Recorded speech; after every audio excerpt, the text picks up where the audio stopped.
الحمد لله وحده والصلاة والسلام على من لا نبي بعده أما بعد فأعوذ بالله من الشيطان الرجيم بسم الله الرحمن الرحيم ولا تقف ما ليس لك به علم إن السمع والبصر والفؤاد كل أولئك كان عنه مسؤولا صدق اللہ مولانا العلی العظیم۔ بزرگان محترم، نوجوانان اسلام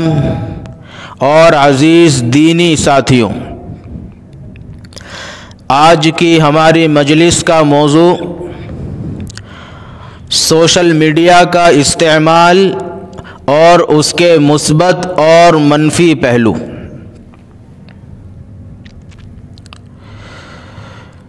شروع سے ہی جب سے دنیا بنی ہے اور اللہ تبارک و تعالی نے انبیاء علیہم الصلاۃ والسلام کا دنیا میں بھیجنے کا سلسلہ جاری کیا، اور جب سے انسانیت کو وجود بخشا، اسی وقت سے ذرائع ابلاغ، لوگوں تک اپنی بات پہنچانے کا ذریعہ یہ چل پڑا، اور ہر دور میں، ہر زمانے میں زمانے کی تنزلی اور ترقی کے اعتبار سے لوگوں تک پیغامات پہنچانے کے ذرائع اور وسائل مختلف رہے۔ شروعاتی دور سے لے کر اب تک صرف دو ہی چیزیں لوگوں تک اپنے پیغام اور اپنی بات پہنچانے کا ذریعہ رہی، ایک زبان اور دوسرا قلم۔ انبیاء علیہم الصلاۃ والسلام جب اپنی بات لوگوں تک پہنچاتے تھے، اللہ کا پیغام لوگوں کو سناتے تھے، تو یا تو زبان کا استعمال کرتے تھے یا قلم کا استعمال کرتے تھے۔ خود حضور پاک صلی اللہ تعالی علیہ وسلم نے جب سب سے پہلے اعلان نبوت کیا، جب اعلان نبوت کرنے کے بعد سب سے پہلا وعظ، سب سے پہلی تقریر اور سب سے پہلی نصیحت اور لوگوں کے سامنے اپنے نبی اور اللہ کا رسول ہونے کا اظہار کیا، تو اس میں زبان کے ذریعے کا سہارا لیا۔ چنانچہ صفا پہاڑی پر چڑھ گئے اور مکہ کے سارے لوگوں کو جمع کیا اور اعلان کیا، اور ایک مشہور واقعہ ہے، لیکن بتلانا یہاں یہ مقصود ہے کہ لوگ پہلے چاہے نبی ہو چاہے غیر نبی ہو، اپنی بات دوسروں تک پہنچانے کے لیے زبان کے ذریعے کا سہارا لیا کرتے تھے۔ پھر اس کے بعد جب مکہ میں آہستہ آہستہ اسلام پھیلنے لگا، اب بیرون مکہ کے باہر اور لوگوں تک اسلام کی بات پہنچانی ہے، یا بادشاہوں تک، رؤساء تک، سرداروں تک پیغام پہنچانا ہے، تو اس کے لیے خط و کتابت ہوتا تھا، پھر قلم کے ذریعے کا سہارا لیا جاتا تھا۔ حضرت سلیمان علیہ السلام نے بھی ملکہ سبا بلقیس تک جو پیغام پہنچایا، وہ بھی خط کے ذریعے، قلم کے ذریعے، تحریر کے ذریعے پہنچایا۔ یہ سلسلہ بہت دنوں تک انہی دو چیزوں پر منحصر رہا، لیکن آہستہ آہستہ زمانہ ترقی کرتا چلا گیا، ٹیکنالوجی کا دور بڑھتا چلا گیا، اور کائنات کا ہر دن ایک نئی چیز لے کے آیا، اور ہر رات ایک نئی حقیقت کا انکشاف کر کے چلی گئی۔ اور آج یہ دور آ گیا ہے کہ زبان اور قلم بہت دور ہو گئے ہیں، اور لوگ میڈیا کا، سوشل میڈیا کا اور بہت ساری دیگر ٹیکنالوجی کا استعمال کر کے اپنے پیغام بہت سہولت کے ساتھ، بہت آسانی کے ساتھ اوروں تک، لوگوں تک پہنچا دیتے ہیں۔ تو آج کی مجلس میں آپ حضرات کے سامنے یہ بات لانی مقصود ہے کہ سوشل میڈیا کا استعمال کرنا جائز ہے، ناجائز ہے، کس طریقے سے کیا جانا چاہیے۔ اس میں بھی امت کے دو طبقے بن گئے۔ ایک وہ طبقہ جس نے یہ کہہ دیا کہ سرے سے سوشل میڈیا کا استعمال حرام، سوشل میڈیا کو استعمال کرنا ناجائز،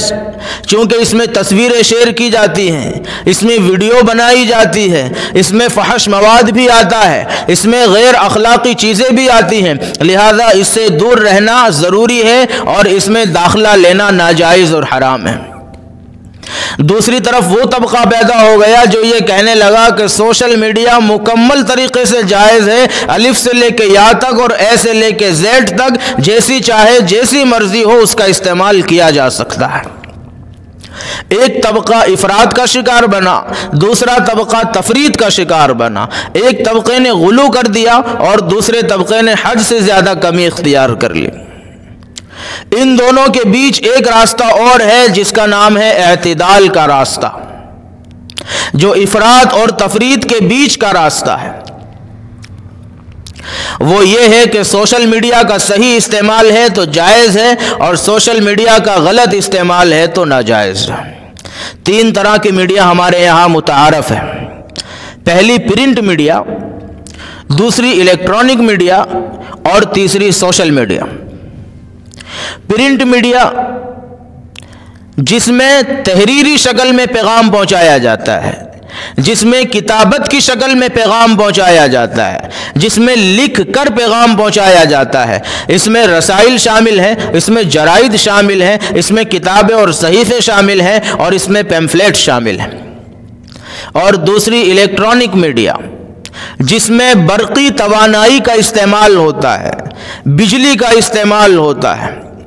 اس کے اندر ٹیلی ویژن شامل ہے، اس کے اندر ریڈیو شامل ہے، اس کے اندر ٹیلی فون شامل ہے۔ اور تیسری ہے سوشل میڈیا جس کا معنی ہے سماجی رابطہ۔ اس کے اندر واٹس ایپ ہے، اس کے اندر فیس بک ہے، اس میں ٹویٹر ہے اور دوسری چیزیں جس کو ہم لوگ، آپ لوگ اور نوجوانان استعمال کرتے ہیں، وہ ساری چیزیں سوشل میڈیا کے اندر داخل۔ شروع کی دو میڈیا جو ہے وہ آزاد میڈیا نہیں ہے۔ پرنٹ میڈیا بھی پابند ہے اور الیکٹرانک میڈیا بھی پابند ہے، اپنے مالکوں کا پابند ہے، حکومت کے اصول و ضوابط کی پابند ہے، وہ اس کے خلاف نہیں جا سکتی اور ان کی مرضی کے خلاف خبر بتا نہیں سکتی۔ اور تیسرے نمبر کی جو میڈیا ہے سوشل میڈیا، یہ آزاد میڈیا ہے، چونکہ اس پر کسی کا اجارہ نہیں ہے، اس پر کسی کا قبضہ نہیں ہے، اس کا کوئی مالک نہیں ہے، لہذا اس کے اندر شامل ہر شخص آزاد ہے اور آزادانہ طور پر اپنے تبصرے اور اپنے خیالات اس میں رکھ سکتا ہے اور لوگوں تک اپنے پیغامات پہنچا سکتا ہے۔ تو یہ جو سوشل میڈیا ہے اس کے مثبت پہلو کیا ہیں اور اس کے منفی پہلو کیا ہیں، یعنی اس کے فوائد کیا ہیں اور اس کے نقصانات کیا ہیں، یہ ساری چیزیں امت تک پہنچنا، بالخصوص مسلم نوجوان لڑکوں اور مسلم نوجوان لڑکیوں تک ان باتوں کا پہنچنا بہت ضروری ہے تاکہ وہ اس کے فوائد کو دیکھ کر صرف فوائد حاصل کریں اور نقصانات کو سن کر معلوم کر کے اس کے نقصانات سے حتی الامکان بچنے کی کوشش کریں۔ سوشل میڈیا کے سب سے پہلے منفی پہلو یعنی نقصانات، کافی نقصانات ہیں۔ علماء کرام نے کچھ نقصان اس کے تحریر کیے ہیں جو بڑے زبردست نقصان ہیں۔ پہلا نقصان اور پہلا منفی پہلو علماء کرام تحریر فرماتے ہیں کہ یہ کذب کا اور جھوٹ کا بہت بڑا اور زبردست نیٹ ورک ہے۔ بڑی جھوٹی باتیں اور بڑی افواہیں سوشل میڈیا کے ذریعے عام کر دی جاتی ہے اور ہر شخص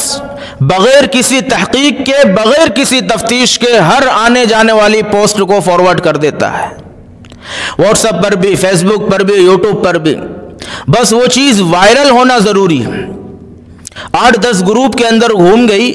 20-25 لوگوں نے فارورڈ کر دیا، فوراً اس کو بلا تحقیق، بلا سوچے سمجھے آگے شیئر کر دیا۔ حدیث میں آتا ہے، حضور پاک صلی اللہ علیہ وسلم کا فرمان ہے، کفا بالمرء کذبا ان یحدث بکل ما سمع۔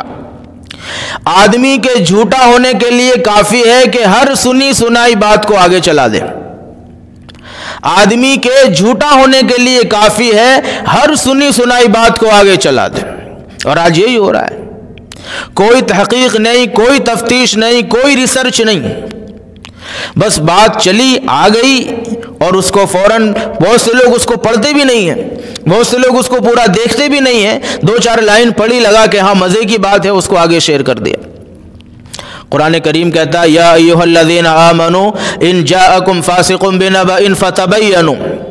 اے ایمان والو اگر کوئی فاسق تمہارے پاس کوئی خبر لے کے آتا ہے تو اس کی تحقیق کرو، ایسا نہ ہو کہ تم بغیر تحقیق کے اس کو آگے چلا دو اور پھر تم کسی قوم کو اس چیز کی اشاعت اور تبلیغ کی وجہ سے نقصان پہنچا دو اور بعد میں تم اپنے اس عمل پر ندامت اختیار کرو، پچھتاؤ۔ لہذا ہر سوشل میڈیا پر آنے والی خبر کو آگے پھیلانے سے پہلے، آگے شیئر کرنے سے پہلے اور فارورڈ کرنے سے پہلے اس کی تحقیق کرنا، اس کا ریسرچ کرنا اور اس کے بارے میں معلومات حاصل کرنا بہت ضروری۔ سوشل میڈیا کا دوسرا منفی پہلو ہے افواہوں اور الزام تراشیوں کا زبردست اڈا۔ کسی مشہور، کسی بڑی اور کسی عظیم شخصیت پر اگر کوئی جرح کرتا ہے،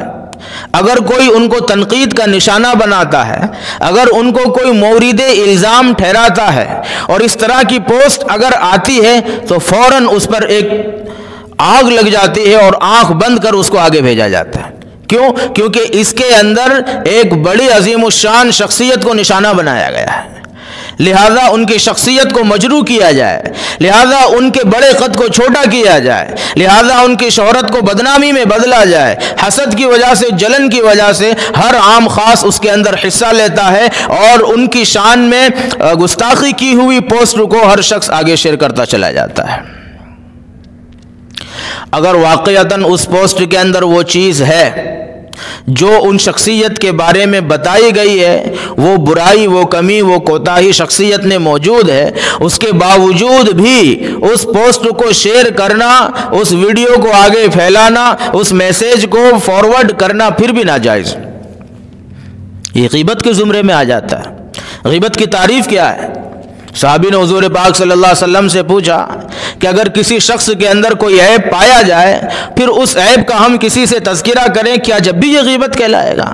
حضور نے کہا جب ہی تو غیبت ہے۔ اگر ان کے اندر وہ عیب نہیں ہے، وہ برائی نہیں ہے، پھر تم اگر ان کے بارے میں کچھ کہتے ہو تو پھر وہ غیبت نہیں ہے، وہ بہتان ہے، وہ الزام ہے جو غیبت سے اوپر کے درجے کا گناہ ہے۔ تو کسی کے اندر اگر کوئی برائی پائی جاتی ہے تو اس کو سوشل میڈیا پہ عام نہ کیا جائے، بلکہ اس کو چھپایا جائے، اس کی پردہ پوشی کی جائے۔ جو بندوں کے عیوب کو چھپائے گا اللہ اس کے عیوب کو چھپائے گا، جو بندوں کی پردہ پوشی کرے گا اللہ اس کی پردہ پوشی کرے گا۔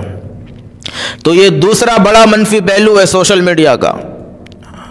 کہ کسی شخص کی شہرت، کسی شخص کی مقبولیت اور کسی شخص کی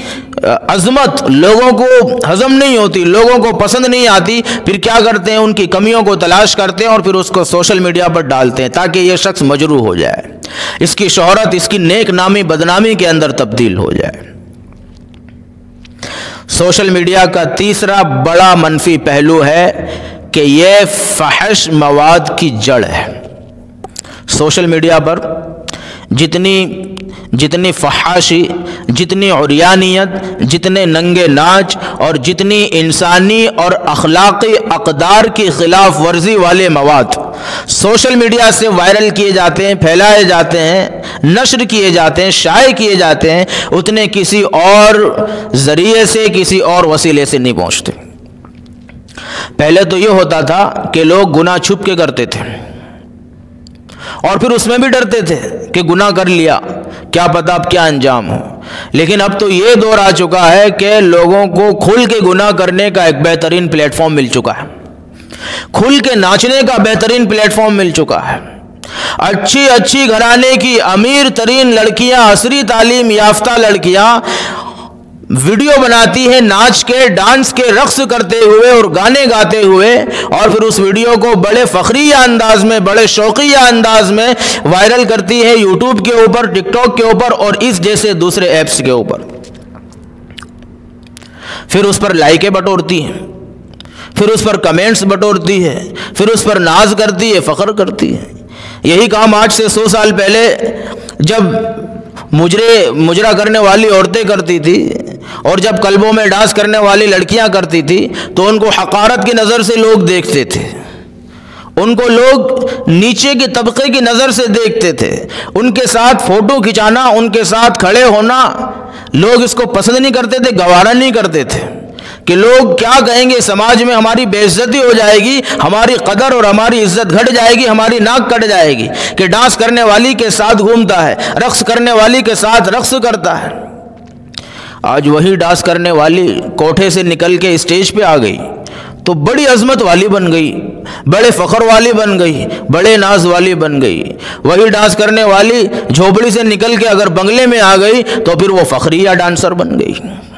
پھر اس کے ساتھ سیلفی لینا باعث فخر بن گیا،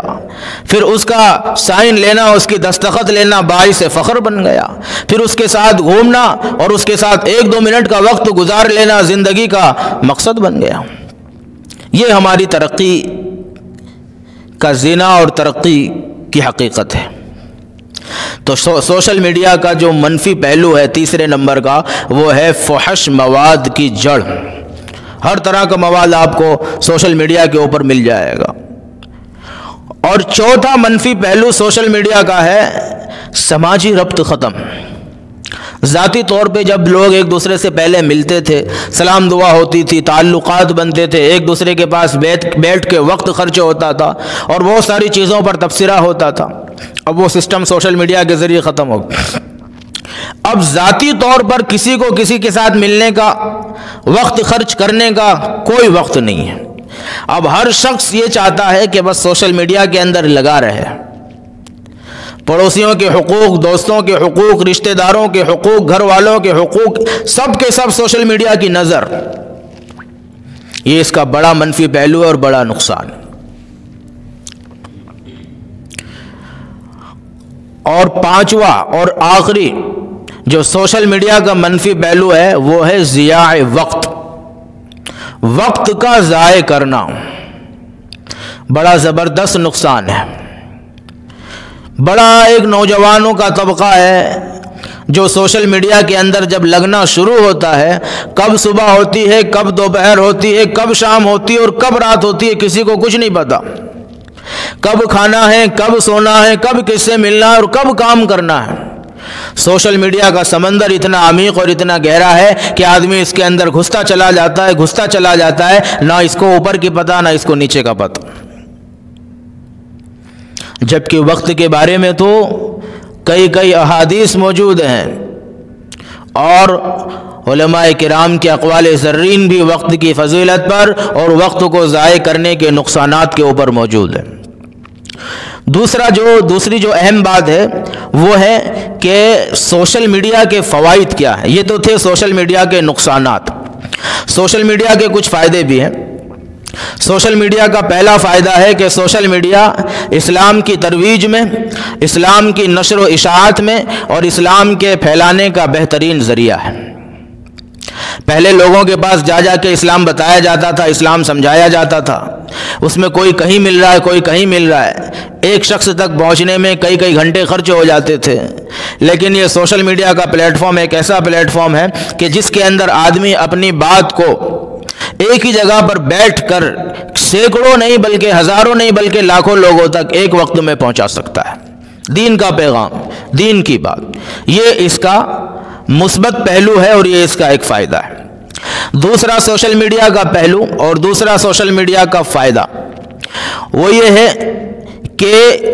باطل لوگوں کی طرف سے اور اسلام مخالف عناصر کی طرف سے جو اسلام کے خلاف غلط فہمیاں اور کج فہمیاں پھیلائی گئی ہیں، ان کی تردید کا اور ان کو منہ توڑ جواب دینے کا بہترین پلیٹ فارم۔ دشمن جس ہتھیار سے وار کرے جواب بھی اسی ہتھیار سے دیا جانا چاہیے۔ اگر دشمن کا وار اسلام کے اوپر سوشل میڈیا کے ذریعے سے ہے تو دشمن کے وار کا جواب بھی سوشل میڈیا ہی کو استعمال کر کے دیا جانا چاہیے۔ لہذا جتنی باتیں یہودیوں کی طرف سے، عیسائیوں کی طرف سے، مشرکوں کی طرف سے اور قادیانیوں کی طرف سے اسلام پر اور اسلام کے ماننے والوں پر کہی گئی ہیں، پھینکی گئی ہیں، تھوپی گئی ہیں، ان کا جواب اسلام کی روشنی میں، قرآن اور حدیث کی روشنی میں اسی پلیٹ فارم کو استعمال کر کے جب دیا جائے گا تو یہ زود اثر ہوگا، مؤثر ہوگا۔ اور تیسرا مثبت پہلو کہ الیکٹرانک میڈیا کی ایک طرفہ کارگزاری اور حکومتی دباؤ کی وجہ سے صحیح واقعات کی پردہ پوشی، اس کو بے نقاب کرنے کا بہترین ذریعہ سوشل میڈیا ہے۔ چونکہ الیکٹرانک میڈیا جو ہے وہ مملوک ہے، الیکٹرانک میڈیا جو ہے وہ پابند ہے حکومت کے اشاروں کا، حکومت کے اصول کا، حکومت کے قوانین کا اور اپنے مالکوں کے اصول کا، لہذا وہ خبریں نہیں دکھا پائے گا جو خبریں ہم اور آپ دیکھنا چاہتے ہیں۔ تو اس کو بے نقاب کرنا یہ سوشل میڈیا کے ذریعے سے کیا جا سکتا ہے، اور سچی، اصلی اور حقیقی خبروں کو عام کرنا یہ سوشل میڈیا کے ذریعے کیا جا سکتا ہے۔ تو یہ اس کا بڑا مثبت اور بہترین پہلو ہے۔ اور آخری فائدہ سوشل میڈیا کا یہ ہے کہ آدمی اگر دینی اعتبار سے اپنی معلومات میں اضافہ کرنا چاہے اور دین پر عمل کرنے کا جذبہ اور جوش پیدا کرنا چاہے تو وہ سوشل میڈیا پر معتبر علماء کرام کے بیانات، ان کے وعظ و نصیحتوں کو سن کر اس چیز کو حاصل کر سکتا ہے۔ ہر عالم کی مجلس میں ہر شخص نہیں جا سکتا، کون کہاں رہنے والا ہے، کون کس ملک کا ہے، کون کس صوبے کا ہے، کون کس ضلع کا ہے، تو ہر شخص ہر عالم کی مجلس میں نہیں جا سکتا، لیکن سوشل میڈیا کے ذریعے ہر عالم کا بیان سنا جا سکتا ہے۔ لیکن ہر عالم کا بیان سننا بھی نہیں ہے، وہ علماء جو معتبر ہیں، وہ علماء جو قرآن اور حدیث کی روشنی میں بات کرتے ہیں، وہ علماء جو امت میں اتحاد و اتفاق کے داعی ہیں، ایسے علماء کرام کے بیانات کو، ان کے وعظ و نصائح کو سنا جائے اور پھر اپنی دینی معلومات میں اضافہ کیا جائے اور دین پر عمل کرنے کا جذبہ، جوش پیدا کریں۔ اللہ تبارک و تعالی ہم سب کو کہنے سننے سے زیادہ عمل کی توفیق مرحمت فرمائے، آمین۔ وما علینا الا البلاغ۔